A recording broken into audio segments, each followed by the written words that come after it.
Con ustedes, Greg Touhill, President of AppGate Federal.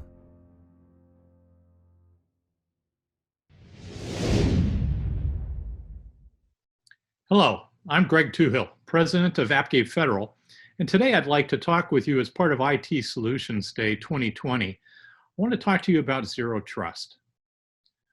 And specifically, I want to give you some questions that every executive should be asking about Zero Trust. By asking the right questions, you can plan for success in today's hybrid cloud and highly mobile world that demands the use of Zero Trust as a security strategy. A little bit about me first.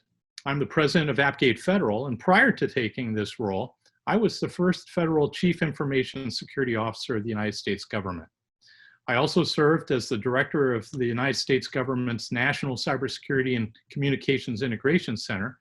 I am a retired United States Air Force Brigadier General, and I currently serve on the Carnegie Mellon University Heinz College faculty. My board service, I'm also a member of ISACA, like many of you, and I serve on its board of directors, and I maintain my CISSP from ISC Squared. And I'm also on the board, the advisory boards at Splunk, as well as Intel Corporation. Now, what is Zero Trust security model is one of the questions that every executive should be asking. And the Zero Trust security model is a security model that the Cloud Security Alliance, Forrester, Gartner, and others are promoting as essential in today's modern environment because mobility, the hybrid multi-cloud world, all of these different things have changed that outdated perimeter security model.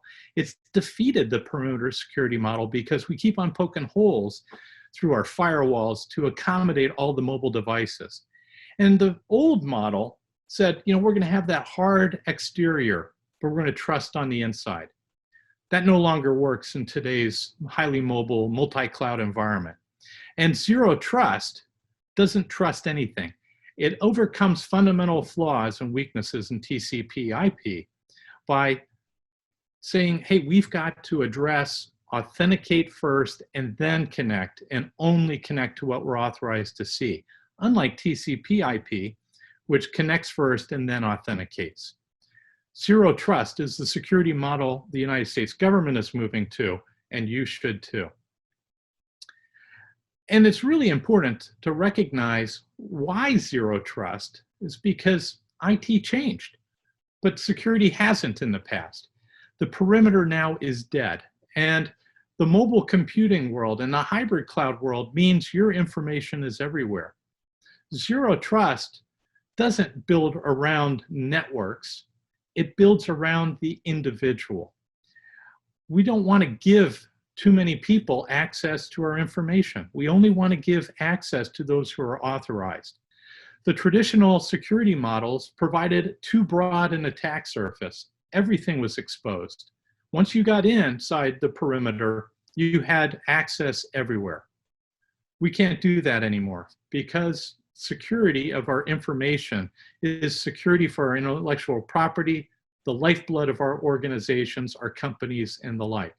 And moreover, with more and more information being produced and our information everywhere, the costs continue to increase. The complexity in trying to configure our security devices is impeding our ability to be agile, and it's overly complex. It's hard to and expensive to maintain. Attackers have the edge. Zero Trust takes away the attack surface from the attackers. So one of the questions you want to ask as an executive is, do we have the right mindset? Do we understand what we're trying to do? One of the things as a war college graduate is I like to quote dead German generals who studied how to defend and how to attack. And Frederick the Great said, he who defends everything defends nothing. That's an articulation of the past perimeter security model. What you want to do now with the Zero Trust security strategy is understand your information. You want to understand that this is a strategy, that our whole team understands why it's important. You understand that the strategy has to apply wherever your data resides. Embrace it across your whole organization. And make sure that as you are applying zero trust, it enhances your business and its strategic and operational objectives. Also ask, do we understand our data? Data has intrinsic value. It's of great value. Understand your high value assets, which we in the military, we call our key cyber terrain. You want to know who owns and controls your data. So for every piece of data, you should have an owner assigned, and you should know what the value of your information is. Define who should have access to that information, and don't let anybody else see it. And define the conditions that govern access to that data. You may say, hey, I only want you to see this data while you're at work in the office. And while you're mobile, you can't see this data. So there's different conditions that say what you are willing to accept from risk. And remember too, that only your data should be visible to only those who are authorized to see it. The famous general Sun Tzu, the Chinese general, said that know yourself and know your enemy, and in 1,000 battles you will not be defeated. You need to make sure that you understand not only your enemy, but yourself. You also need to understand where your data is. You should be asking the question, where is our data? Now, the answer is your data lives everywhere. It's on premises, it's in private clouds, it's in hybrid clouds, it's in mobile devices, it's on third-party venues like co-located data centers. Your data operates off of multiple operating systems. Not only the Windows, Linux, Unix, Mac OS, iOS, Android, but it's also with industrial control systems, Internet of Things devices, and operational technology. Your zero trust strategy needs to apply everywhere your information is, and you want to make sure that all your IT, your OT, ICS, and IoT are protected using that zero trust strategy. You also need to ask the question, how is data access controlled? You want to focus on the user, not the IP address. I use multiple devices during the day, and I'm sure you do too.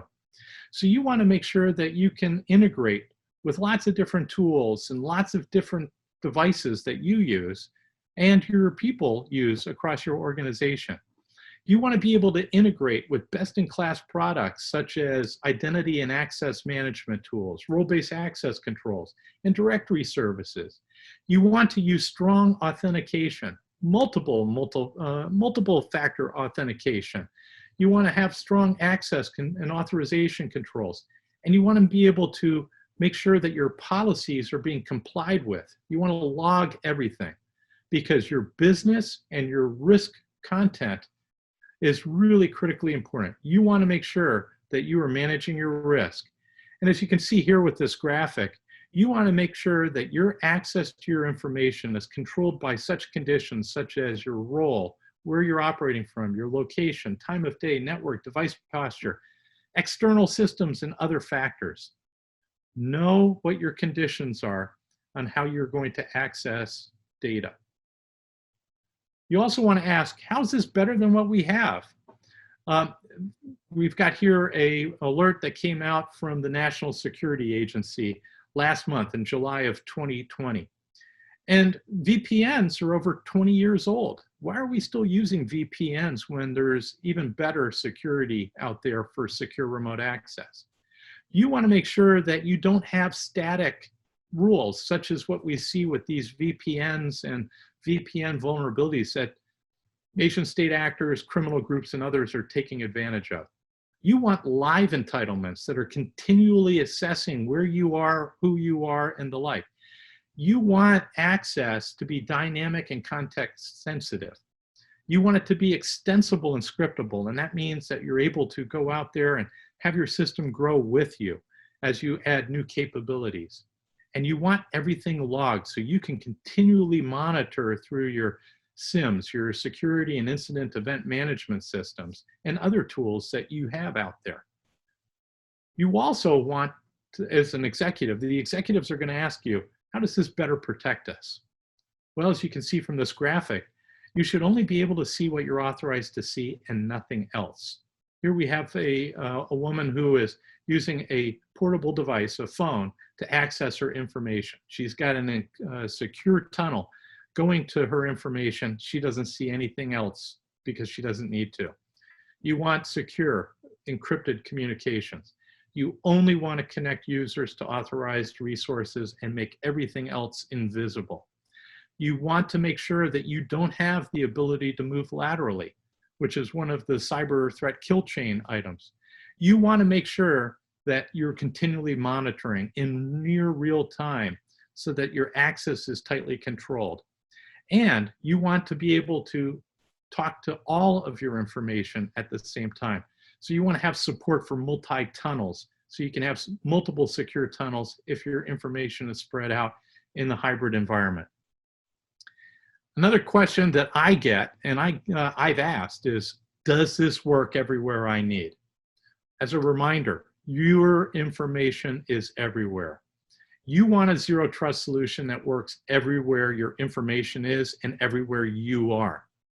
You want a zero trust solution that works on any device, any operating system, and will work on your information technology, your operational technology, your industrial control systems, and any IoT devices. You need something that's simple and it simplifies the work, because if it's complex for the user or the operator, it doesn't get used right, it doesn't get configured properly, it needs to be simple. And simplicity is a big problem. I like to say complexity is the bane of security. It causes more problems than it does solutions. Zero trust solutions that add complexity add more risk to you and your organization. So I don't recommend buying any zero trust solution that doesn't help you retire old technology. One of the rules I gave my troops when I was still on active duty was, if you buy something, you need to retire at least 3 things. Let's remind each other, if it isn't easy for the user and the operator, it doesn't get used or used correctly. Another question that you should be prepared to ask or answer is, what performance should I expect? There are some people who say zero trust should, the zero trust solutions are highly complex and they're gonna take some performance off. That's not true. If anything, your zero trust solution should clear out a lot of the network traffic and actually boost your performance. So you want to have zero trust solutions that increase your effectiveness, your efficiency, and your security. You should be able to reduce your manpower, reduce your training needs, reduce your software and hardware costs. And you should expect high-speed network performance because you're decluttering a lot of your network management. And a great example is in hybrid clouds. If you have a private cloud access or you're using a hybrid cloud environment, you should be able to get around 8 gigs of throughput as you're looking at implementing your zero trust solution in the clouds. That's one of the benefits that you get in there. But as you take a look, one of the questions that executives should be asking is, what are the costs and benefits of this? Zero trust solutions should reduce your costs while improving performance. So I encourage you, as you are taking a look at different solutions that are out there, be a smart consumer. Check the references of the companies that are out there. Who are they dealing with? And compare the cost, schedule, performance, and security of the products. Test against use cases. I don't want to go buy a tool over here that only works on this operating system, but doesn't work over here in this cloud environment. I want to minimize the amount of overhead and costs. So check the references, test against use cases. And when you make your decision, have a plan on how you're going to implement. Start with your high value assets and then work from there. I like to advise folks, start small, think big, and then scale fast. Another question that I think is really important that most executives are asking these days is, can zero trust grow with us? And you remember that word extensible that I mentioned earlier? Your zero trust solution needs to be extensible. And that means It's designed to allow the addition of new capabilities and functionality. So there may be a new capability in identity and access management that is developed in the next 6 months. You don't want a product that isn't going to be able to integrate with that new capability or functionality. You want something that's designed to integrate into new capabilities. You want a zero trust solution that is able to easily, quickly, and economically scale as you grow without having to add a lot of different hardware appliances. And you want something that is using modern technology, such as software-defined capabilities that can be easily added on through things like virtual machines and other certified products. And that brings me up to, is it certified? That, as a consumer in the US government, I would always ask, hey, has this capability been certified? And why would I do that?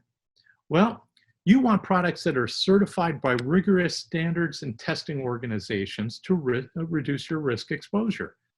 One of the things that I always used to say is I don't want to be the first to try this.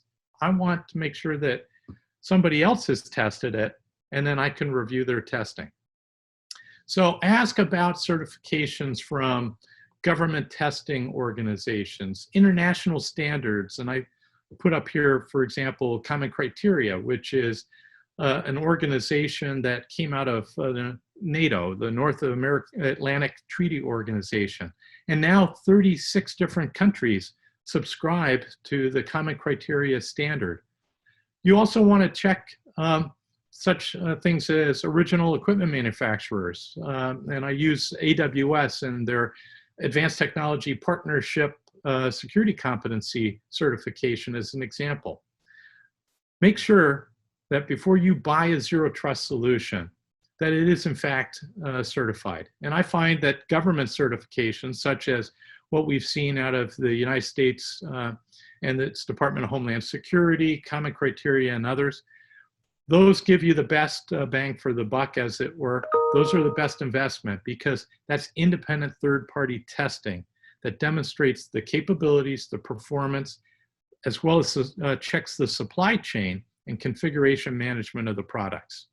That gives you reduced risk when you go with a certified product.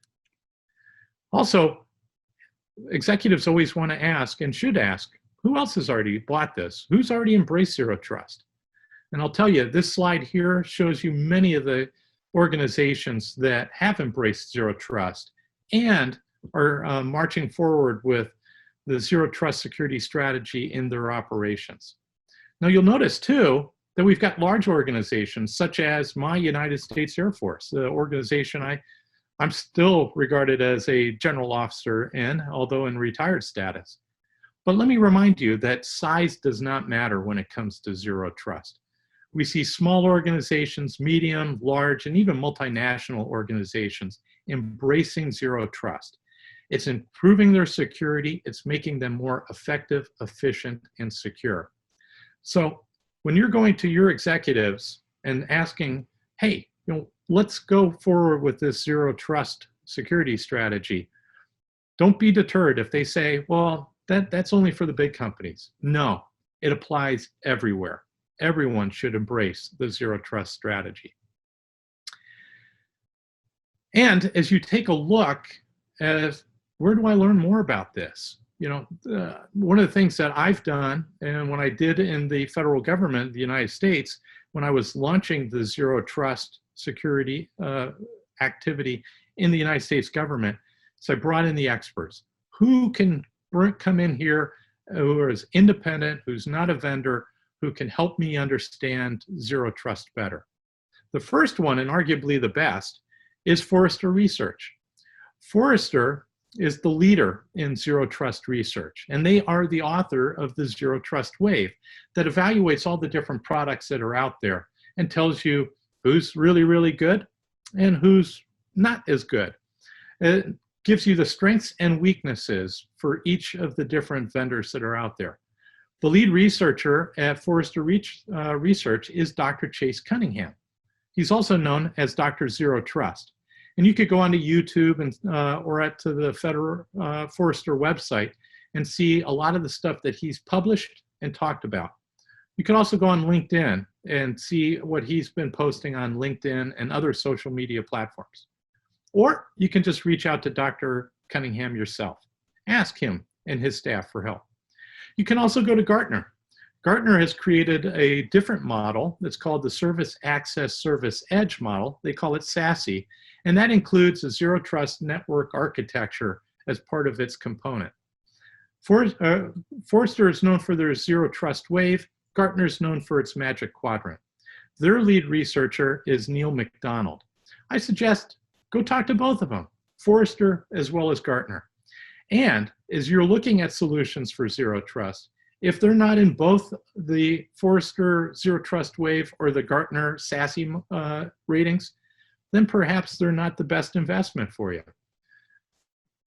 Who else can you go to? Well, you can come to AppGate as well. My team and the teammates I have are very skilled in zero trust and have been working in this realm for many years now. I liked it so much, I joined the company when I retired from federal service because I believe in the zero trust security model, and I hope you do too. And for those of you who are attending this conference here, I hope that you'll join us in the AppGate discussions on zero trust. And if you don't have the opportunity during this conference, please reach out to my colleague, Roberto Tejas. His information is here. And I thank you for joining us today for this brief introduction and this discussion of several questions that senior executives should be asking about zero trust. And zero trust is all about risk, and zero trust can produce results that are effective, efficient, and secure. Thank you for joining me today. I look forward to addressing any questions that you may have during our question and answer session. Thank you. And I'd like to thank the people of Mexico and our conference organizers at the IT Solutions 2020 conference for permitting me to join today in the conversation on security.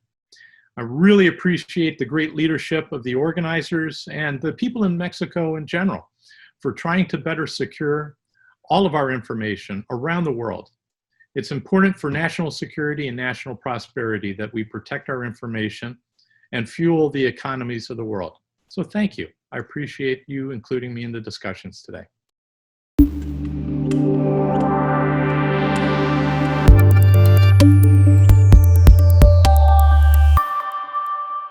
Agradecemos a Greg Touhill por su participación en el IT Solutions Day.